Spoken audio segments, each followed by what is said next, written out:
ውድ ቅዱሳን የእግዚአብሔር ሰዎች እንደምናችሁ ደህና ናችሁ ወይ? እግዚአብሔር የተመሰገነ ይሁን። እኔ አሁን በዚህ ሰዓት የሚቀጥለው ሐሳብ አለኝ።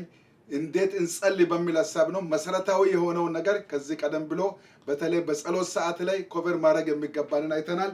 ከዚህ ቀጥሎ ደግሞ ሳታቋርጡ ጸልዩ በሚል ሐሳብ ነው እግዚአብሔርን ቃል የምንመለከተው። ጌታ እንዲረዳን እንጸልይ። ጌታ ሆይ ስምህ የተባረከ ይሁን። ድምጽህን አሰማን፣ ቃልህን ንገረን። ስለምታደርግ ተባረክ፣ ክበር፣ ከፍ በል በጌታ በኢየሱስ ስም አሜን።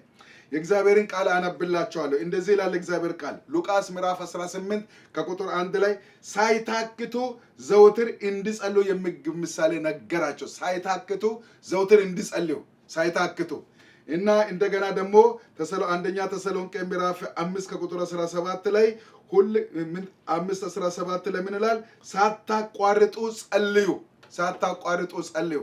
ጸሎት ሰይጣን ሁለት ነገርን በጣም ይጠላል። አንደኛ መጸለይን ይጠላል። ወደ ጸሎት ቦታ እንዳንመጣ ይጠላል። ጸሎት ቦታ ከመጣን ደግሞ ሰይጣን በጣም የሚፈልገው ያለ የሌለ ጦርነት የሚሰራው ጸሎት እንድናቋርጥ ነው፣ እንድንተው ነው። ብዙ ቦታ በዓለም ላይ ተጀምሮ የተተወ ጸሎት አለ። ስለዚህ ጌታ ምን አለ?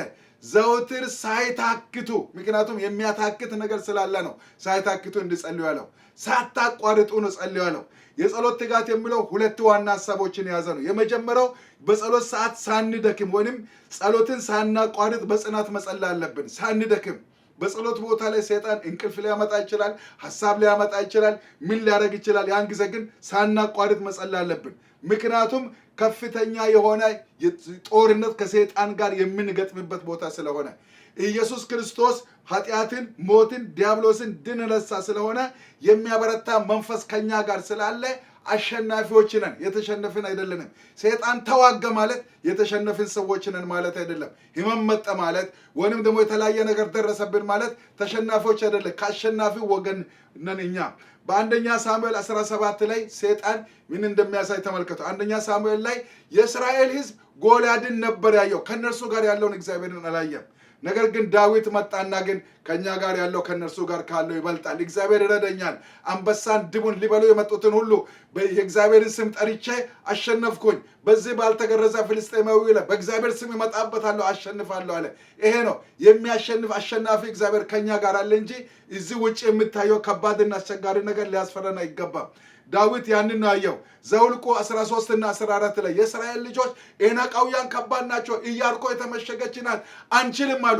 ካሌብና ኢያሱ ግን እንውጣ እንውረስ፣ እግዚአብሔር ጥላቸውን ገፏል፣ እንደ እንጀራ የሆኑልናል። ለሚያምኑ ሰዎች እግዚአብሔር እንደሰጣ እናለን። ስለዚህ እግዚአብሔር ይሄንን ይፈልጋል። ሁለተኛ ነገሥት 6:1-23 ላይ ኤልሳዕና የኤልሳዕ ተከታይ ግያዝ በነበሩበት ላይ ግያዝ እንደዚህ አለ፣ ወዮ የሚያጠፉ የሶርያ አደጋ ጣዮች መጥተዋል አለ። ኤልሳዕ ደግሞ እግዚአብሔር አይኑን ክፈት አለ። ይህ አለ ኤልሳዕ ያየው የእግዚአብሔርን የበረታውን የእግዚአብሔርን ሰራዊት ነው። ግያዝ ግን የተመለከተው የጠላትን ሰራዊት ነው የተመለከተው። ስለዚህ እግዚአብሔር በተለይ የሚገጥሙን የሚገዳደሩን እንትን ማለት የለብንም። ሳናቋርጥ ሳንታክት ሁሉ ጊዜ መጸለይ የሚገባን የሚረዳን እግዚአብሔር አለ። የሥጋችን ደካማነት ከጠላት የረቀቀ ጥበብና ብርታት ጋር ካነጻጸርን በቶሎ ተስፋ ቆርጠን ጸሎትን እንተዋለን። ጸሎትን መተው የለብንም ብንታገልም እስከ መጨረሻ ድረስ። የእግዚአብሔር ቃል እንደዚህ ይላል መሳፍንት 7:16 ላይ ምንም ቢደክሙ ያሳድዱ ነበር ይላል። ድካም እያለ ጠላትን ማሳደድ እንችላለን። ስለዚህ እግዚአብሔር ከአሸናፊ ወገን ነን። የእኛ ጌታ የሞታ ከሞት ግን የተነሳ በአብ ቀኝ ያለ ነው። ኃጢአትን አሸንፏል፣ ሞትን አሸንፏል፣ ሰይጣንን አሸንፏል። ነገስ ሁሉን ያሸነፈ ነው። ከእጄ የሚያድናቸው አምላክ ማን ነው ብሎ ሰይጣን ቢፎክርም እግዚአብሔር ሊያድነን የሚችል አምላክ ነው። ስለዚህ ጌታ ኢየሱስ ክርስቶስ ስለ ጸሎት ሲናገር ትጉ ትጉ ትጉ ትጉ ነው የሚለው። መትጋት የእግዚአብሔር አጀንዳ ነው። ሰይጣን ደግሞ እንዳንተጋ ነው። በህመም ይዋገናል፣ ተስፋ በማስቆረጥ ይዋገናል፣ አንዴ ያሸነፈ ይመስላል፣ በፉከራ ይዋገናል። ይህንን መስማት የለብንም። ስለዚህ ሁለተኛው ትጋት ደግሞ ምንድነው? ሁለተኛው ትጋትነት የሚያሳየን ጸሎት የያዝ ለቀቅ ስራ መሆን እንደሌለበት ነው። ጸሎት ምንም ጊዜ ጸሎት የዘውትር ማለትም የሌሊትና ቀን፣ የክረምትና የበጋ፣ የወጣትነትና የጉልምስና ዘመን ብሎም እስከ እርጅና ድረስ መቀጠል ያለበት ጉዳይ ነው። ዳንኤል ቀድሞ ያደርግ እንደነበረ ይላል። ቀድሞ ያደርግ እንደነበረ ይላል። ምንድነው ዳንኤል? ምንድነው በልጅነቱም ዘመን ይጸልይ ነበር፣ በወጣትነቱም ዘመን ይጸልይ ነበር፣ በሽምግልናውም ዘመን ይጸልይ ነበር። እንደገና በአገር ቤት እያለ ይጸልይ ነበር፣ ከአገር ቤት ወጥቶ እያለ በባዕድ ምድር ይጸልይ ነበር። ዳንኤል ተራ ተማሪ ሆኖ ይጸልይ ነበር፣ ትልቅ ባለስልጣንም ሆኖ ይጸልይ ነበር። ዳንኤል በጣም የሚገርም ነገር ነው። ምንም ነገር ዳንኤል እንዲጸልይ ነፃነት እያለ ይጸልይ ነበር፣ እንዳይጸልይ አዋጅ ወጥቶ ይጸልይ ነበር። ጸሎት ይሄንን ነው የሚፈልገው ወገኖቼ። ሰበብ እንፍጠር። እንደ ዳንኤል ፈተና የደረሰበት ሰው የለም። ዳንኤል ግን ቀድሞ ያደርግ እንደነበረ ይጸልይ ነበር። ከዚህ የተነሳ እግዚአብሔር የአንበሳን አፍ ዘጋ፣ አሸነፈ። እግዚአብሔር ከእርሱ የተነሳ በዓለም ሁሉ እንደተሰበከ እናያለን። ስለዚህ እግዚአብሔር ፈቃዱ ሁለ ጊዜ እንድንጸልይ ነው። ሁለ ጊዜ እንድንጸልይ የእግዚአብሔር ፈቃድና ዓላማ ነው ወገኖቼ። ስለዚህ እግዚአብሔር ይህንን ይፈልጋል። ሶስተኛው ደግሞ የረጅም ሰዓት ጸሎት ነው። ሰይጣን በመጀመሪያ ደረጃ የሚተጋው ማንንም ክርስቲያን እንዳይጸልይ በማድረግ ነው። ነገር ግን ከቃሉን በመረዳት ይሁን መንፈስ ቅዱስ አሳስቦት ይሁን ወይንም ከተማረው ትምህርት ወይንም ደግሞ እንዲሁ ከስልጠና ኮንፈረንስ መልእክት የተነሳ ይሁን ቃል በመግባት መጸለይ ከጀመርን ያን ጊዜ ጸሎትን እንድናቋርጥ ሰይጣን የማይፈነቅለው ድንጋይ የለም። እግዚአብሔር ይናገረናል። በዚህ ትምህርት ጌታ ይናገራቸዋል፣ ሳታቋርጡ ጸልዩ የሚል። ስለዚህ ረጅም ሰዓት መንበርከክ አለብን። ምክንያቱም እግዚአብሔር ቃል እንደዚህ ይላል፣ ቆይቼ እግዚአብሔርን ደጅ ጠናሁት፣ እርሱም ዘንበል አለልኝ፣ ጩኸቴንም ሰማኝ፣ ከጥፋት ጉድጓድም ከረግረግም ጭቃ አወጣኝ፣ እግሮቼ በድንጋይ ላይ አቆማቸው፣ አረማመዴን አጸና፣ አዲስ ዝማሬን በአፌ ጨመረ። አምላካችን ምስጋና በአፌ ጨመረ። ብዙዎች ያሉ ይፈሩማል፣ በእግዚአብሔር ይታመናሉ ይላል። የቆይታን ጸሎት ምንነት በሚገባ መረዳት ካስፈለገ ይሄ ጥቅስ በራሱ በቂ ነው ማለት ነው። ስለዚህ መዝሙር ምዕራፍ 40 ከቁጥር 1 እስከ 3 ነው ያለውን ያነበብኩት። ታውቃላችሁ ቆይታን እግዚአብሔር ይወዳል። ቆይታ ለምንድን ነው ብትሉ ቆይታ ከእግዚአብሔር ጋር ያለንን ሪሌሽንሺፕ እና ፌሎሺፕ የሚያሳይ ነው። አንደኛ ስለ ቆይታ በሚመለከት አንዳንድ ሐሳቦችን አንደኛ የቆይታ ንግግራችን ከአፍቃሪ አምላካችንና አባታችን ጋር መሆኑን ማወቅ አለብን። አንደኛውን የመጀመሪያው አፍቃሪ አባት አለን፣ ወዳጅ አባት አለን። መቼም ከሚያፈቅር ፍቅረኛ ጋር ሰው ሰፊ ጊዜ ወስዶ የሚያወራ ሰው ምንም ያወራ ሳይመስለው ሰዓት ያልቅበታል። ምክንያቱም የንግግሩ ረጅምነት ምክንያት የጠለቀ ፍቅር ነው። ክብር ለጌታ ይሁን። ከእግዚአብሔር ጋር ለምን እንቆያለን? አፍቃሪ አባት አለን። አፍቃሪ ነው ወይ እግዚአብሔር ብላችሁ ሁላችሁም ትላላችሁ። ከአፍቃሪ አባት ጋር ለምን ንግግር ያጥራል እንዴ?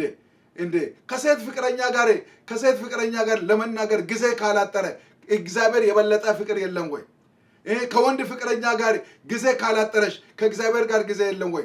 ከሚትወደው ሚስት ጋር ጊዜ የምታወራ ከሆነ እግዚአብሔር ከዛ የበለጠ አፍቃሪ አይደለም ወይ? ከምንወድ ጓደኛ ጋር ረጅም ሰዓት የምናጠፋ ከሆነ እግዚአብሔር ከዛ አይበልጥም ወይ? ፌስቡክ ላይ ረጅም ሰዓት የምናጠፋ ስሜታችን ፍላጎታችን ወደዛ ድሪቨን ስለሆነ አይደለም ወይ? ስለዚህ ከምናፈቅር አምላክ ጋር ረጅም ጊዜ እንዳናጠፋ የሚያደርግ ሰይጣን ነው። ይሄንን እንወቅ። ጊዜ ያሳጠረው ሰይጣን ነው። ከእግዚአብሔር ፊት የከለከለን ሰይጣን ነው። ለሰይጣን አንታዘዝ። ሰይጣን አጥፊ ነው። ከእግዚአብሔር ጋር ጊዜ አተን እንጠፋለን እንጂ እንትን አንልልን። ስለዚህ እግዚአብሔር አምላካችን ከአፍቃሪ ወላጆቻችን ይበልጣል፣ ከአፍቃሪ ወንድሞቻችን ይበልጣል፣ ከአፍቃሪ ጓደኞቻችን ይበልጣል። ስለዚህ በእግዚአብሔር ምን መጸለይ አድርገ አላውቅም፣ ግድለ ዝም ብለህ አውራ፣ እግዚአብሔር ይሰማሃል። የፈለግከውን አውራ፣ የፈለግከውን ባይበል። ቀልጣፋ ንግግር እግዚአብሔር አይፈልግም። የፈለግከውን ብታወራ እግዚአብሔር ይሰማል። ክብር ለጌታ ይሁን። ሌላው ደግሞ በእግዚአብሔር መንፈስ ተጽዕኖ ውስጥ ሆነን መጸለይ። በምንጸልይበት ሰዓት ረጅም ሰዓት እናጠፋለን። የእግዚአብሔር ቃል እንደዚህ ይላል። ምንድነው? ዘካርያስ ምዕራፍ 12 ከቁጥር 10 ላይ ምንድነው የሚለው? በዳዊት ቤትና በኢየሩሳሌም በሚኖሩ ላይ የልመናና የሞገስን መንፈስ አፈሳለሁ ይላል። ለጸሎት ትልቁ ኃይል ምንድነው ብትሉ የእግዚአብሔር መንፈስ መገኘት ነው። የእግዚአብሔር መንፈስ በመጣበት ሰዓት እርሱ የቃተተ ሲጸልይ ረጅም ሰዓት አጭር ይሆናል። አንድ ሰዓት ጸልየን 10 ደቂቃ ጸልየን አይመስልም። የእግዚአብሔርን መንፈስ መጋበዝ አለብን። ጌታው እኔ አልችልም፣ በስጋ አልችልም። እውነቱ ነው። በስጋ ከሆንን ቃላት ወዲያው ላይ ያልቁብን ይችላሉ። የእግዚአብሔር መንፈስ በእኛ ውስጥ በሚቆትት ከሆነ ረጅም ሰዓት መጸለይ በጣም ቀላል ይሆናል። ምክንያቱም ጸሎት የሚያስደስተን መቼ ነው ቢባል መንፈስ ቅዱስ በእኛ ውስጥ ሆኖ ሲጸልይ ነው። አለበለዚያ ጸሎት ተራራን እንደ መግፋት ይሆናል። ስለዚህ ነው ጳውሎስ በሮሜ 8:26 መንፈስ ቅዱስ በማይነገር መቃተት ይማልዳል የሚለው። ሌላው ደግሞ ለመጸለይ ረጅም ሰዓት ለመጸለይ የሚረዳን ለምንድን ነው? ለሚጠፉ ነፍሳትና ለተለያዩ አገር አቀፍና ዓለም አቀፍ ችግሮች በሸክም የምንጸልይ ከሆነ የምንጸልይ ስንት ነገር አለ ወገኖች፣ በጣም የሚገርም ነው። ስንት ነገር አለ፣ ሺህ በሺህ አይደለም ወይ? ይሄ ሁሉ እያለ በጣም የሚገርም ነገር፣ እኔ የገጠር ልጅ ነኝ። በገጠር ላይ በጣም የሚገርመው ነገር ድሮ ነው። አሁን እንኳን ሳሙና አለ ምን አለ ችግር የለም። በጣም የሚገርም ነገር ሰው ቆሻሻ ተሸክሞ ሰው ቆሻሻው ተመችቶት ይኖራል። ምንም እንዳለው አይመስልም። ቅማል ዝም ብሎ ተሸክሞ በቃ ምንም ቅማሉን ተሸክሞ ዝም ብሎ ይኖራል። ምንም ቅማል ያለበት አይመስልም። ይሄ ማለት ምን ማለት? ዓለም ላይ ችግር ሞልቶ እያለ ወገኖቼ ምንም የማይመስለን ከሆነ there is a kind of problem። በቃ ትልቅ ችግር አለብን።